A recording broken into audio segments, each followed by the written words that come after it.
UH-60黑鹰其实差一点就不是黑鹰了啊，因为在它之前呢，还有另外一架黑鹰 S-67黑鹰，它是一架结合了令人难以置信的高速、高机动性、高火力与高运载能力的，有机会成为当时地球上最强王者的攻击直升机。如果 if 真正投入使用的话，好，那么今天呢，我们就来聊聊这个传奇呗。首先，你有没有觉得它跟我们前几天聊过的另外一架直升机夏安很像呢？像就对了，因为它俩基本上呢可以算作是竞争对手。之所以说基本上，那是因为 S-67是在夏安的直接竞争对手 S-66的基础上发展出来的。当时美国陆军为了搞定越南战场，整出了一个 AAFSS 的计划，现在通常被看成是历史上第一个有关武装直升机的开发计划了。在多轮淘汰之后呢，洛克希德和西科斯基最终进入了决赛，分别拿出了自己的杀手锏 CL-80和 S-66了。一个是炮手的方位可以自由旋转，一个是尾桨的方向可以主动改变，你很难说究竟哪一个的玩法更有创意嘛。两者的各项指标在当时都是前无古人的。不过，陆军最终还是选择了洛克希德，于是就有了更名为 AH-56的夏安了。那个故事呢，我在这个视频里面详细的讲过，要是你还没有看过的话，一会儿可以直接跳过去啊。虽然最终夏安的命运也是被取消了，但是对于西科斯基这家发明了历史上第一架实用直升机的公司而言，一开始就被对手给打败，这口气实在是咽不下去嘛。于是他们回到办公室，暗暗就下了一个决心，不管你陆军给不给我合同，我也要设计出一架地表最强攻击直升机出来。它就是 S-67了。显然啊 ，S-66失败呢不是没有原因的。陆军认为其在速度升上去之后，将用于平衡主桨扭矩的尾桨旋转90度去提供向前的推力，实在是有点冒进啊。牺牲了安全的速度，他们宁可不要嘛。那 S-67必须要吸取这样的教训啦。于是它的设计呢，就是一种在基于已经经过验证靠谱的技术上，叠加上一些新的元素的，融合混搭而来的综合体了。准确点说啊，就是把这三架直升机 S-61F、S-66和 AH-56当中每一个被证明是有效的、最有特点的设计给拿了过来，变成了自己的东西。比方说插在机身两侧的小翼，比方说能够提供强大稳定性的垂尾，比方说能够带来更高转速的旋翼翼型等等。总之啊，按照西科斯基自己的话来说 ，S-67是一架将经过验证的组件与新的设计理念结合起来，大大降低了成本和技术风险，并提供出高性能、高易维护性和高可用性的全新的武装直升机系统了。好，那咱们就来看看它到底有多牛呢？首先，这样的开发理念呢，的确是带来了令人难以置信的快速开发周期。S-67的团队仅仅用了7个月就制作出了第一架工作原型。这架被命名为黑鹰的直升机呢，有一个厚略的固定翼和一个大大的弧形垂直尾翼，用于保持稳定性。有一个狭窄的机身和一个可供2人使用的驾驶舱，以及充足的备用动力了。虽然这架直升机的线条看起来可能有些眼熟啊，但并非所有的元素都来自西科斯基自己的设计库。实际上 ，S-67是第一款使用大型弧形垂直尾翼以提高方向稳定性的直升机了，并且还在后来被证明是非常有效的。当然，它也是有尾桨的，在悬停和低速飞行期间用来提供扭矩补偿。但垂直尾翼的设计非常强大，当直升机的速度仅仅达到74公里每小时之后呢，就可以为其提供所需要的全部稳定性了。这种设计不仅具有良好的机动性，它还能够为直升机在危险的空域中提供更强的生存能力嘛。不知道你有没有看过电影《黑鹰坠落》啊？看过的话就能明白了啊。对于普通直升机而言，尾桨损坏是灾难性的。但如果把电影里面的黑鹰换成我们这儿的黑鹰，也就是黑鹰它爹的话，结果可能就完全不同了。只要是它的尾部的基本形状保持不变 ，S-67黑鹰呢就可以继续前进，安全的返回基地了。接着咱们再来看它那对不同寻常的固定翼了。它们是可拆卸的，可以为不同的任务进行单独的配置。带有可扩展的空气制动器，就是这个玩意儿了。它们可以在不到3秒的时间内完全打开或者关闭。在大多数情况下呢，这些空气制动器可以将黑鹰停止的时间缩短到1半。与其他类似的直升机相比，这样的机动性前所未有啊！于是你看，有了这样的空气制动器，8.2米翼展的固定翼和硕大的稳定尾翼 ，S-67黑鹰在几乎所有的速度下呢都非常稳定，就有了相当出色的目标捕获和交战能力嘛。说回到机身可以看得出来。相当狭窄，有没有？尤其是跟大多数其他的直升机比起来的话，那这种载体机身呢，就是 S67的外形更加纤薄，使其在正面暴露时更加难以瞄准，同时呢，也有利于其飞得既快速又灵活嘛。2台通用电气的 T58-5涡轮发动机，总共3000匹马力来为 S67提供动力，相当强大，也相当先进啊。在1970年12月就为它赢得了第一个世界纪录，在一段3公里的狂飙之中呢，飞出了349公里的最高时速，但仅仅5天之后呢，他自己又把自己这个记录给打破了，使极速来到了355公里每小时。下一次想要再打破它呢，差不多就是10年以后的事情了。而且，即便到了今天，S67的速度还是要比大多数的武装直升机要更快。好，光快、光灵活就够了吗？不 ，S67的拳头还要超硬啊！在执行攻击任务时，这架直升机可以携带超过7000磅，也就是比3吨还要更多的武器和弹药了啊！包括安装在炮塔上的7.62毫米机枪、20和30毫米加农炮、40毫米榴弹发射器，以及机翼上挂着的火箭弹或陶式反坦克导弹吊舱。对地攻击火力可谓直接拉满啊！同时它带人的效率也不低啊。尽管机身狭窄，但是稍作改装呢，就马上可以在驾驶舱后面腾出一个能够运送6名全副武装士兵的空间了。这运兵速度就真的不是地面装甲车能够比的了。而如果是负责搜索和救援行动，则可以把辅助油箱安装在直升机的机翼上，使其高速航程可以达到差不多1000公里。另外，要是既不运兵也不搜救还不打坦克的话，它的肚子里面也不会闲着的。在装满用于观察和监视任务的集成电子设备后呢，马上就变成了一个战场上的上帝视角了。可见 S67呢是一个适应性相当强的平台啊，所有人都很喜欢它，尤其是飞行员啦，据说评价相当的高，可以随心所欲做出很多看似不可能的机动和花样出来，既实用又解压嘛。这些还真的又引起了陆军的兴趣，尤其是他们对于夏安的表现感到失望之后，不得要找个替代品吗？黑鹰看起来在各个方面都很符合啊，这次希科斯基的注应该是押对了。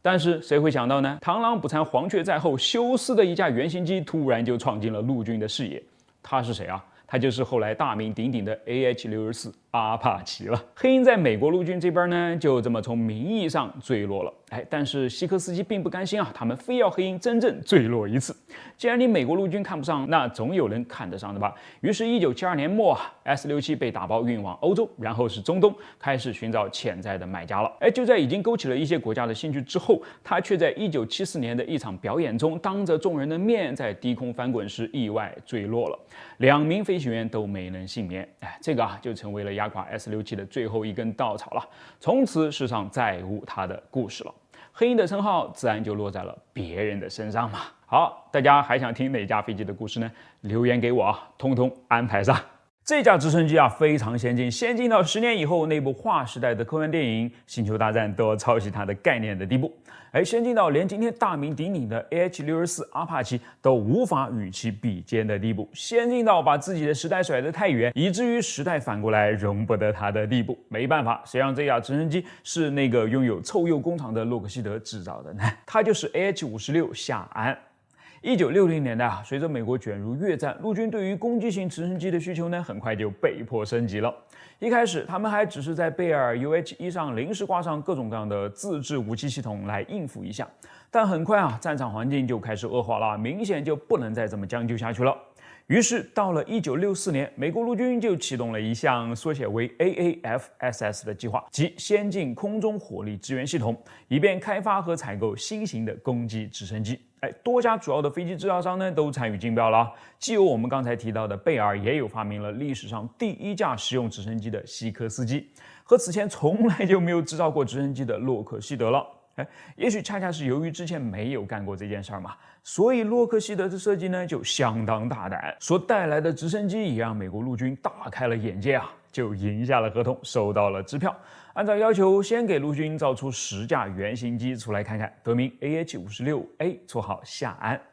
那这架直升机到底有哪些过人之处呢？我们就来看看啦。首先夏安具有当时其他直升机所没有的空气动力学特征了。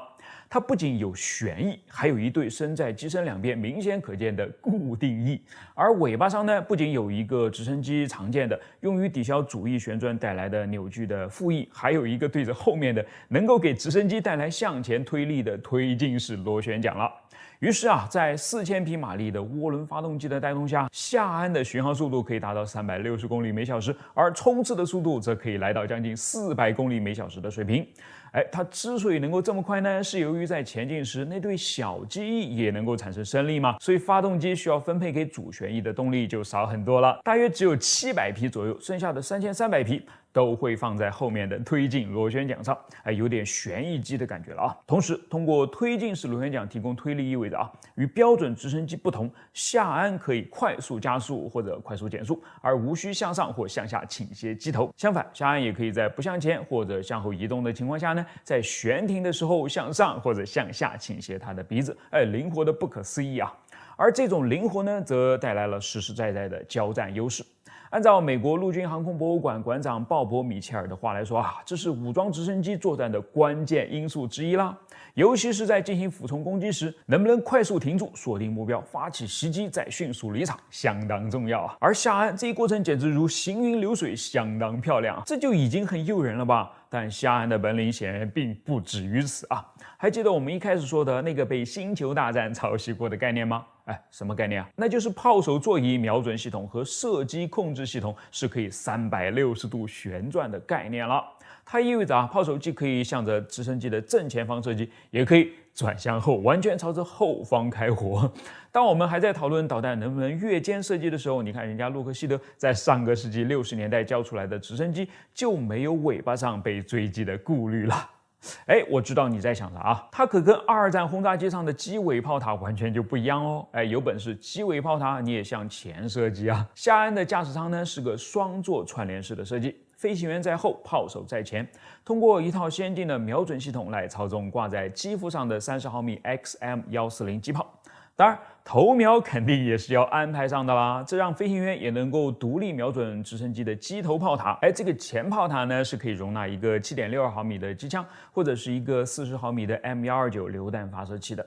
除了炮塔外下鞍在其短翼上还有6个挂载点，它可以携带装载2.75英寸火箭、线导 BGM-71陶式反坦克导弹或者外部油箱等等的吊舱。下鞍的火控系统呢，配备了多普勒雷达和激光测距仪，两者都远远领先于他们的时代当然，领先的不止火控，下鞍的航空电子系统里面的许多元素也是革命性的。它配备了自动飞行控制系统和多个雷达系统，全部都连接到当时最为先进的数字计算机中央综合体，使其能够在低空安全运行。其核心部分呢是洛顿制造的，可以用于开启手动地形跟踪和自动地形跟踪模式的地形跟踪雷达系统。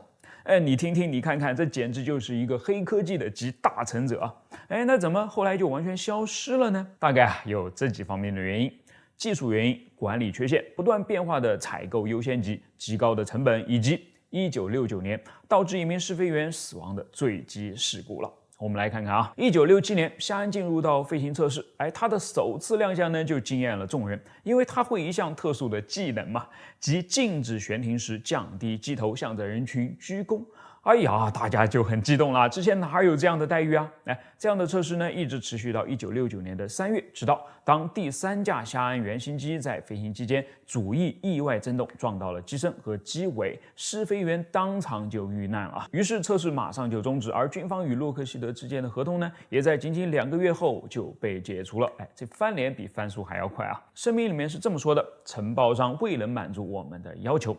但实际上内部的原因复杂得很嘛，既有一开始陆军就觉得你洛克希德从来就没有造直升机的经验，怎么就能造得好直升机呢？这不，事实证明你就是造不好的嘛。这样的声音，也有陆军越来越觉得这玩意儿成本实在是太高了，尤其考虑到它还是一个系统从模拟到数字的过渡期间的产物，到时候数字时代全面到来，你是该换还是不该换呢？很纠结嘛，既然纠结，那就一有理由就直接给否决了。于是到了1972年 AH-56 正式终结，不久之后，陆军启动了一个新的高级攻击直升机计划，最终就带来了阿帕奇。尽管在阿帕奇上还是能够找到一些下鞍的影子的。好了，今天的故事呢，就到这儿了。其实当年和洛克希德竞争的对手希克斯基在失败之后非常的不甘心也琢磨出了一架或许还更加先进的直升机。你知道他是谁吗？不妨留言里面来猜猜看咱们找时间再聊聊他喽。10年70亿2架，这大概是人类造过的最贵的飞行器了不，自信点，平均下来35亿美元一架，它就是史上最贵嘛。他们是 RAH-66科曼奇，美国陆军魂牵梦绕了很多年的隐形直升机了。今天我们就来讲讲它的故事。上世纪80年代初期呢，苏联仍然是美国最强大的假想敌。尽管不到10年以后，这个敌人就会倒下，但那个时候有谁会知道呢？所以抓紧时间造出更先进的武器啊，是个相当符合逻辑的策略嘛。美国陆军一门心思想的就是拿什么来替换掉自己有点过时的直升机了。确切点讲，是拿什么来替换 AH-1眼镜蛇和 OH-58奇奥瓦，一架负责攻击，一架负责侦察。这个是当时普遍的战术啦，先用侦察直升机来找到敌人的坦克纵队，然后再派出攻击直升机去实施攻击。替换 AH-1眼镜蛇的 AH-64阿帕奇，他们已经找到了。那么接下来呢，就是要找到能够替换奇奥瓦跟阿帕奇一起打配合的侦察型直升机了嘛。不过这个时候呢，情况发生了一些小小的变化，一样东西它的出现极大的就刺激到了陆军了。它就是空军的隐形战斗机 F-117了。陆军一看，哟吼，隐形，这可是个好玩意儿啊！你空军能用，咱陆军怎么就不能用了呢？于是他们就要求咱这下一代的侦察型直升机也要是能够隐形的。而且既然都能隐形了，那干脆攻击的属性也要给它加上呗。要既能侦察又能攻击，最好这2样还是能够在同一时间完成的才好呢。这就是科曼奇诞生的前提了。本质上，它还是一架偏重侦察的直升机，但是在找到目标、报告方位、等待更多阿帕奇加入战斗之前，它仍然可以优先选择自己想要动手的目标，成为一个所有人都梦寐以求的黄金队友嘛。当然，可想而知你要想让一架直升机隐身，实在不是一件容易的事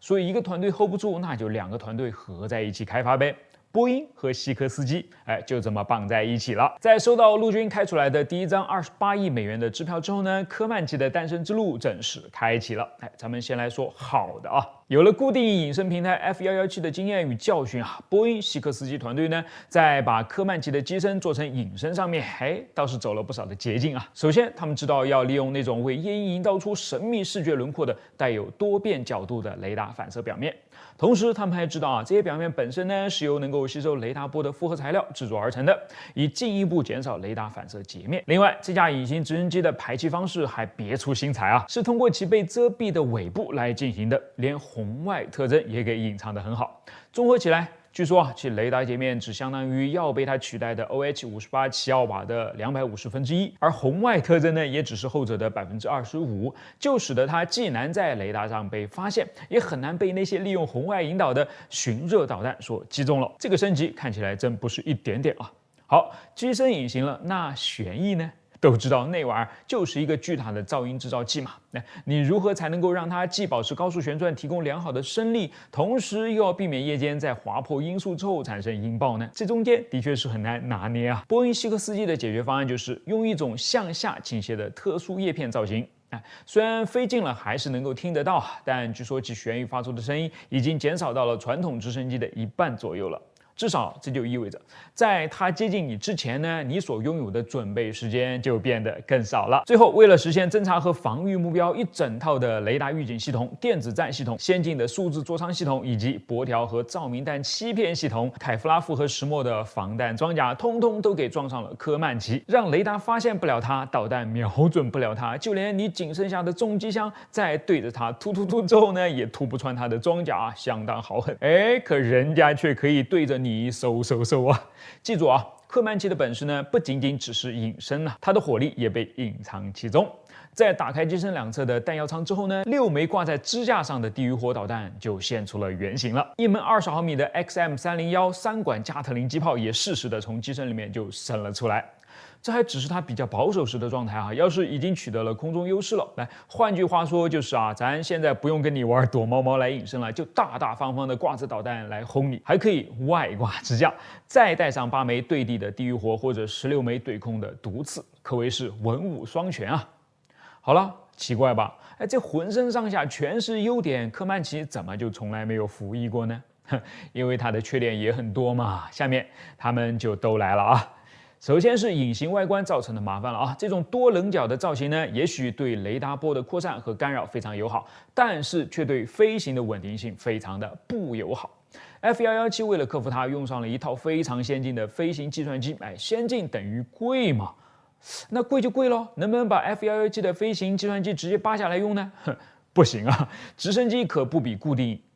说反了，是固定翼可比不上直升机难啊！直升机天然就是一个不容易稳定的玩意儿嘛，有太多的力需要去平衡了。在好不容易才实现现在的俯仰偏航和滚转等操作之后呢，还要常常面对地面效应、涡环状态等等既复杂又危险的情况，飞行计算机的设计可要难得多啊！另外，雷达吸收涂层的维护也是个噩梦啊，它几乎需要在每一个飞行架次之间重新涂装。因为地面上的灰尘、沙子和碎片呢，对它而言都是灭顶之灾啊。从后勤角度来看，拥有一架能够完成所有任务并能迅速隐形的直升机所带来的好处，已经被项目成本和维护需求统统给抵消掉了。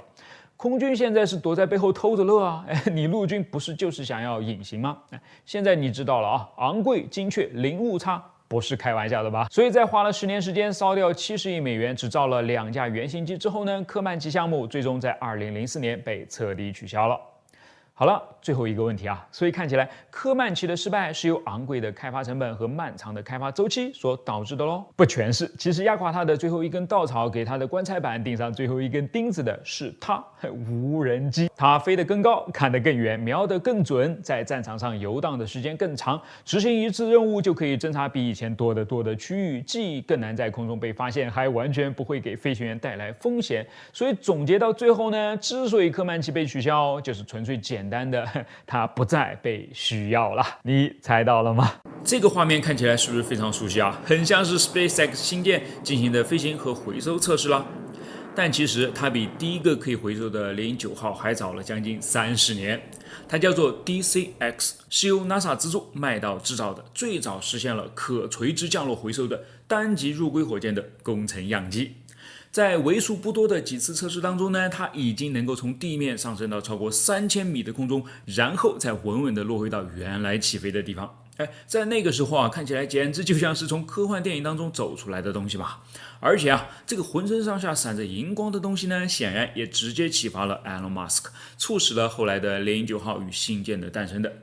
上个世纪80年代，美国战略防御计划又被叫做星球大战计划，急迫地想要一种比航天飞机更加可靠、更加便宜、能够更加迅速部署的基于天基的武器系统。那很显然，只有完全可以重复使用的航天器才能满足这个需求嘛。同时如果还要让它缩短再次起飞的准备时间的话，那么垂直再降落到原来的发射台上，就显得更加的合理了。于是 DCX 的概念被提了出来。虽然垂直起飞和垂直降落这个想法从1950年代起就在科幻电影当中相当流行，但是在此之前现实当中却是从来没有出现过的。正常的逻辑当然就是造出一个缩小版的样机来验证这个想法，看看它到底能不能从科幻走到现实里面嘛。所以高12米、底部直径4.1米的 DCX 呢，其实是被缩小到了原来的1/3的。不过这并不影响它的开创性它装着4台液氢液氧发动机，每台都可以在万向节的控制下呢单独调整喷射方向，同时其推力的大小呢也可以在30%到100%之间自由变化，为垂直降落提供了可能另外，它还带有4台自控发动机和5个由液压控制的襟翼，可以说具备很强的空中姿态调整能力从而就实现了之前从来未曾尝试过的火箭载入姿态了。DCX 的另外一项突出特点就是真的很省人工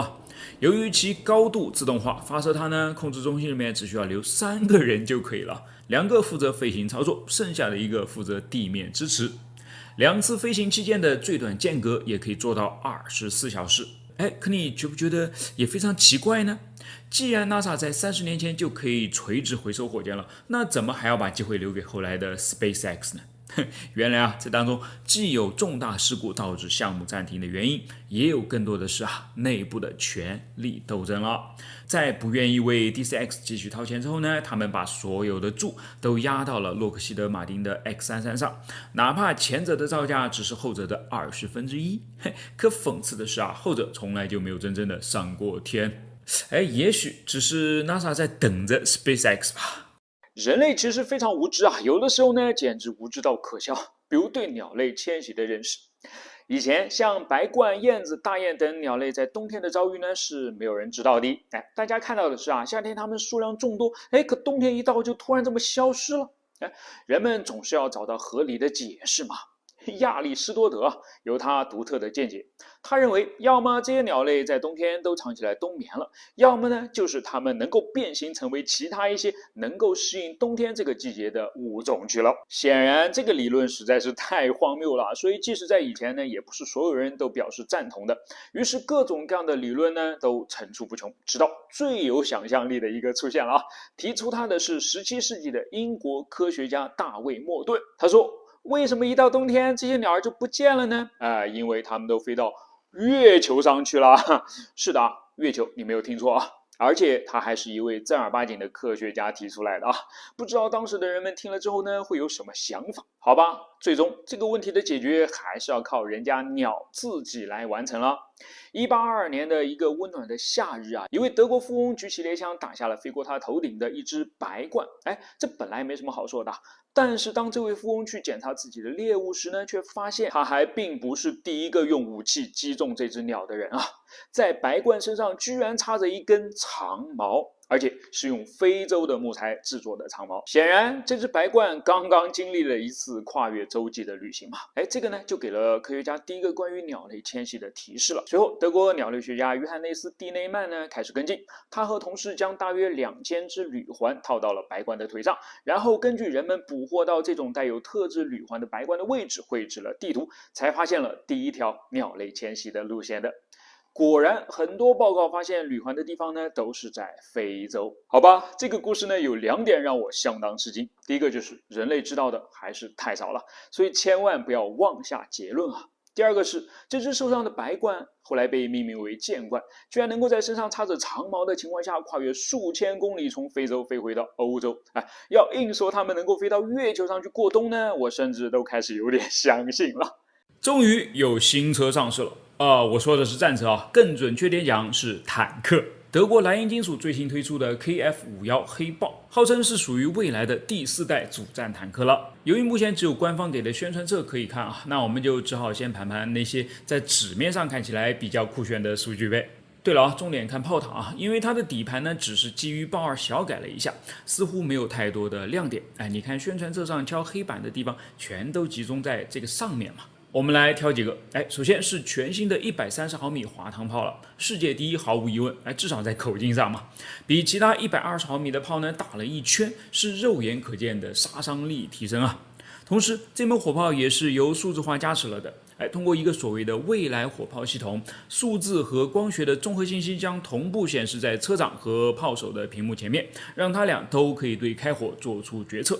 其次估计是人力成本上升太快了他们终于决定让机器来自动装弹了。20发的备弹量全都可以通过自动装填机来搞定，同时也能在几个不同的弹种之间呢灵活切换。然后你看这个部分搭载的是一架无人机，它可以随时起飞，把车内的视野带到上帝视角，可以让成员在不冒头的情况下洞察四周，也能够更好的隐蔽在建筑物的后面发动视距外的攻击。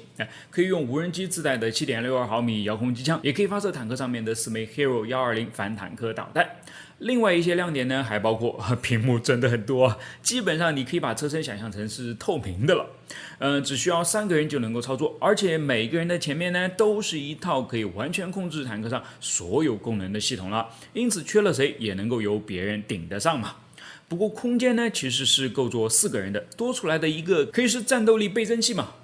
不，应该是倍增角色。好了，我感兴趣的差不多就是这些了，漏掉的你来帮我补上呗。人类的愚蠢是没有上限的。1986年10月20日，一架俄航6502航班的图136客机正载着87名乘客和7名机组从科尔佐沃飞往格罗兹尼，一路上都飞得相当顺利谁也不会想到一场灾难正在酝酿当中。它开始于驾驶舱，当快要到达金廷机场库鲁莫旗上空时呢，地面管制人员要求机组采用具有一定挑战的 NDB， 而不是容易得多的 ILS 方式来进行进境。这两种方式按我的理解啊，最大的区别呢，就是前者你需要同时关注很多个仪表板和很多项参数，而后者呢，几乎只用盯着一个仪表板就可以了，难度上就差了很多了嘛。更详细的解释呢，那就得麻烦大家帮我艾特一下各位专家了啊。好，咱们说回到6502航班的驾驶舱，机长一听 NDB 歪着嘴就笑了啊，对着自己的副机长说：“你信不信我闭着眼睛不用自动驾驶仪都能把飞机给降下去，还什么 NDB 呢？”这副机长呢也不知道脑子里面装了什么浆糊啊，居然是这么回的：“你都说你能够做到了，那我还有什么信不信的呢？”好嘛，你这不明显在怼我吗？不信咱就打个赌吧，打就打吧。当副机长同意这个赌局的时候呢，他难道就没有意识到，如果自己赢了，岂不同时也就意味着要去领盒饭了吗？于是两位机长让飞行工程师拉上了全部的窗帘。对了，里面居然还有第3位角色，他似乎也全情投入了这个赌局，来将驾驶舱蒙进一片黑暗当中。飞机不断下降，各种警报声呢层出不穷，3位大佬却闭着眼睛充耳不闻，直到飞机以280公里的时速冲上了跑道，落地瞬间的冲击力之大，直接就震裂了机身的结构，整架飞机立刻翻滚起火爆炸，一直滑出了很远才最终停下。副机长赢了，但他也付出了代价嘛，的确是领了盒饭了啊，还一起带走了70个无辜的乘客。